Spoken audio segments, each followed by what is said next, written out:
Bonjour à tous et bienvenue sur ma chaîne. Je vous retrouve aujourd'hui pour une vidéo dans laquelle je vais vous parler du pouvoir guérisseur de l'écriture lorsqu'on décide de se lancer dans un roman. On peut se lancer dans l'écriture d'un roman pour toutes sortes de raisons, mais ça arrive quand même souvent qu'il y ait des auteurs qui se décident à écrire pour se soulager d'un traumatisme, pour se soulager de quelque chose et pour essayer de se guérir, puisque c'est reconnu scientifiquement par les psychanalystes.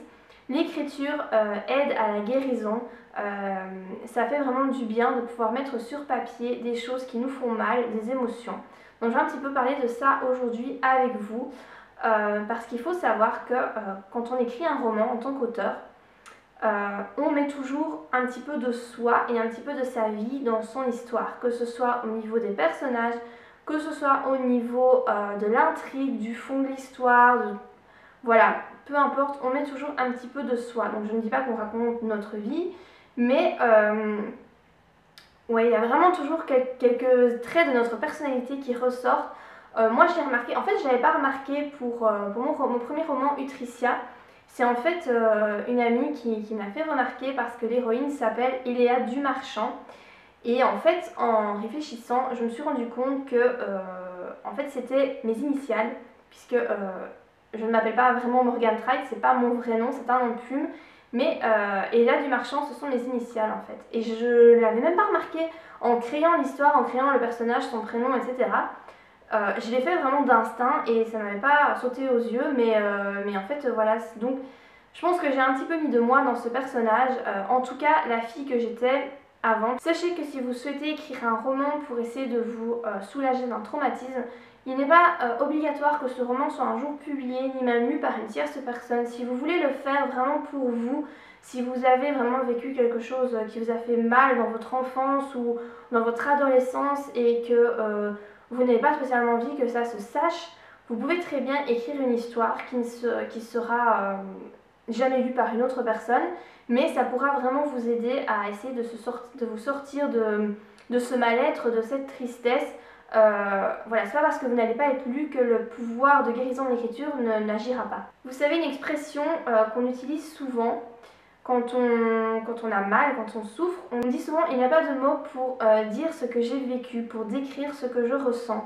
Et bien justement, essayez d'en trouver et de les mettre par écrit, ça va permettre d'équilibrer vos émotions en fait. Le fait d'essayer de mettre sur papier ce que vous ressentez, votre mal-être, ça va vous aider parce que vos émotions vont pouvoir sortir.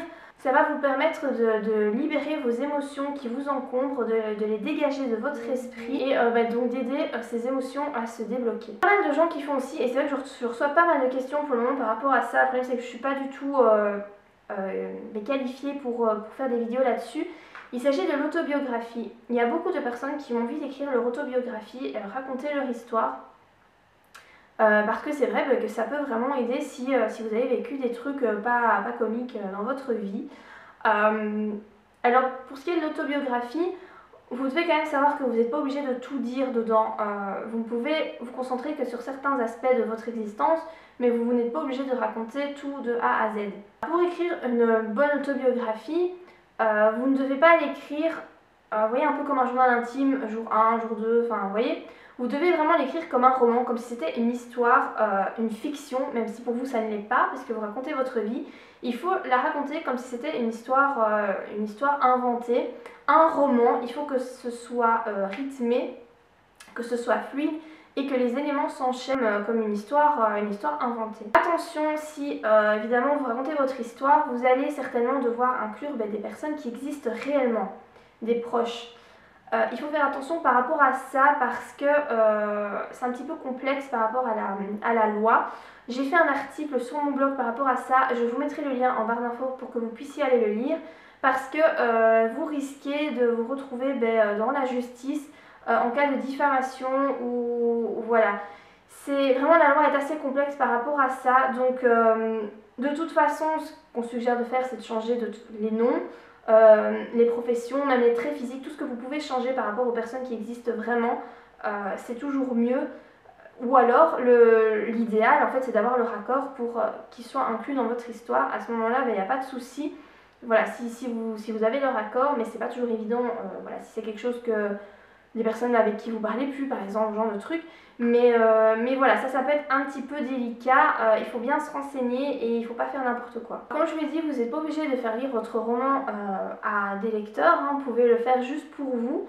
Mais sachez que si vous avez quand même envie de le publier et que vous le faites lire à des bêta-lecteurs par exemple, ça va vous permettre de vous analyser en fait. Parce que les gens à qui vous allez faire lire votre livre vont repérer certaines choses que vous n'aviez peut-être pas vues. Et donc ça va vous donner des indications sur vous-même. Donc comme je vous l'ai dit, moi par rapport à Utricia, par rapport à mon héroïne qui s'appelle Eléa Dumarchand, mais il y a aussi dans le premier jet donc, de mon roman, après j'ai modifié ça parce que ça n'allait pas. En fait, j'ai remarqué que, on m'a fait remarquer que j'étais très obsédée par les heures. Je n'arrêtais pas de mettre des heures très précises, très souvent, et donc forcément ça rendait le texte lourd et ça n'allait pas du tout, donc j'ai modifié ça, hein, voilà, quand j'ai fait les corrections. Mais en fait, je me suis rendu compte que j'étais assez obsédée par le temps qui passe et par les heures, alors que c'est quelque chose que j'avais pas du tout, j'avais pas conscience de ça en fait avant.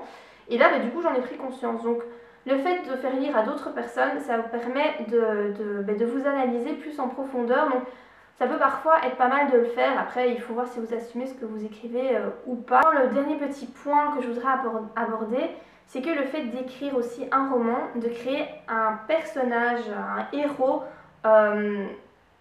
voilà, qu'on a dans notre tête, un héros qu'on va aimer, ça permet, donc en général on va créer quelqu'un qu'on aimerait bien être. Quelque part, c'est un petit peu ce qu'on essaye de faire.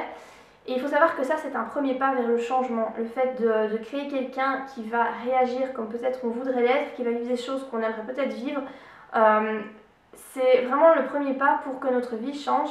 Et le fait de se mettre dans la peau de ce personnage, ça va faire en sorte que les événements autour de vous peuvent changer, que vous-même vous allez pouvoir changer parce que vous allez essayer de penser autrement, puisque vous allez essayer de penser par rapport à ce personnage que vous créez qui n'est pas vous. Et donc ça peut être pas mal aussi. Moi, c'est quelque chose que j'ai remarqué parce que je vois vraiment une évolution dans mes personnages. En tout cas, c'est très flagrant par rapport au personnage dans Utricia et puis le personnage dans Attise-moi si tu peux. Ces deux personnages n'ont vraiment rien à voir l'un avec l'autre. Et c'est parce qu'en fait, j'ai eu beaucoup de changements dans ma vie entre ces deux romans. Et en moi-même, en fait, j'ai eu beaucoup de changements voilà, de personnalité. Et ça se voit très fort par rapport à ces deux personnages, donc c'est assez marrant en fait. Voilà, maintenant avec du recul, je m'en rends compte et mes amis qui ont lu mes romans m'ont fait de toute façon aussi la remarque, hein, voilà. Mais sachez que ça peut faire du bien aussi de créer donc, ce genre de personnage, ça peut vous faire du bien à vous si vous désirez changer quelque chose qui vous déplaît chez vous.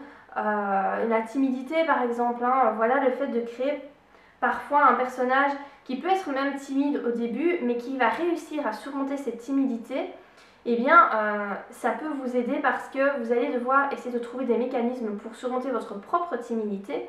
Et c'est vraiment le premier pas vers une évolution en fait, de vous-même. Donc, moi, je trouve que c'est que du positif en tout cas quand on écrit. Par rapport à ça, que l'on fasse lire donc, ces livres ou pas, sachez qu'écrire, c'est toujours, je pense, quelque chose de positif. Ça peut vraiment aider certaines personnes qui souffrent, qui ont vraiment du mal avec certaines choses qu'elles ont vécues. Je pense que c'est plus efficace d'en parler à voix haute à quelqu'un, mais c'est pas toujours évident, hein, on ne sait pas toujours parler de nos problèmes. Voilà, il y a des gens qui sont pas trop doués pour parler, Voilà, en tout cas, le fait d'écrire, c'est un premier pas vers la guérison, vers le fait de se sentir mieux.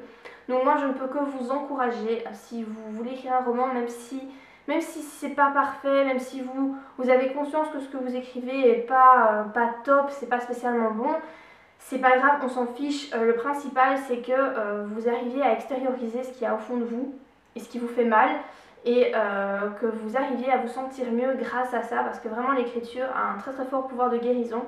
Alors ce que vous pouvez faire aussi, c'est écrire un journal intime tout simplement, hein. Vous n'êtes pas obligé d'écrire des romans. Moi voilà, je parle de romans puisque cette chaîne est adressée aux personnes qui veulent devenir écrivains. Mais évidemment vous pouvez tout simplement écrire dans un journal intime.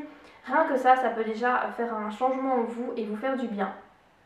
Donc voilà, il ne faut pas négliger le pouvoir de l'écriture parce qu'il est, je pense, très important. Donc voilà par rapport à cette vidéo sur le pouvoir de guérison de l'écriture. J'espère que vous aurez apprécié cette vidéo. Si c'est le cas, n'oubliez pas de mettre un petit like.